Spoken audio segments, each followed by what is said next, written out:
बिहारमध्ये सत्तेच्या आकड्यांचा विचार करता भाजप सर्वात मोठा पक्ष म्हणून उदयास आला।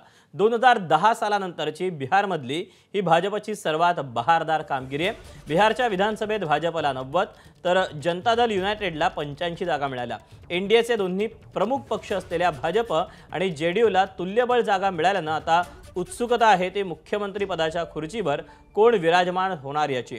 निवडणुकीआधी भाजपने जाणीवपूर्वक मुख्यमंत्री पदाचा उमेदवार घोषित करणं टाळलं। नितीश कुमारांचं नाव घोषित न केल्याने भाजपला वेळोवेळी त्यांचा रोषही सहन करावा लागला।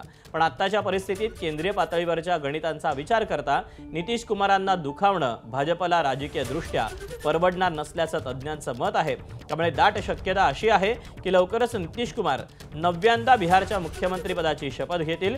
पण नितीश कुमारांना बघूनही भाजप सत्ता स्थापन करेल का याचीही चर्चा समांतरपणे रंगू लागली। भाजपचे 90 आमदार आहेत। चिराग पासवान यांचे 19 आणि जितनराम मांझींचे आमदार एकत्र करून भाजप सत्तेचा सोपान गाठण्याचा प्रयत्न करू शकते याबद्दलचे तर्कवितर्क लढवले जात आहेत।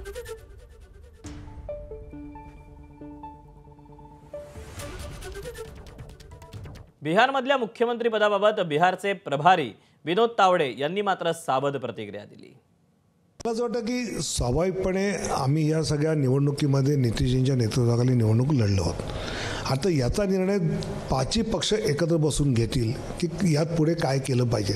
त्यामुळे आम्ही अमुकच मागू तमुकच करू असं नाही आहे। सगळंच मंत्रिमंडळाची पण चर्चा व्हायची आहे। पण हा निर्णय स्वाभाविकपणे प्रभारीच्या हातात नसतो, राज्य अध्यक्षाच्या हातात नसतो। हे केंद्रीय नेतृत्व करत असतं, ते पुढच्या 2-4 दिवसात करेल। एबीपी माझा, उघडा डोळे बघा नीट।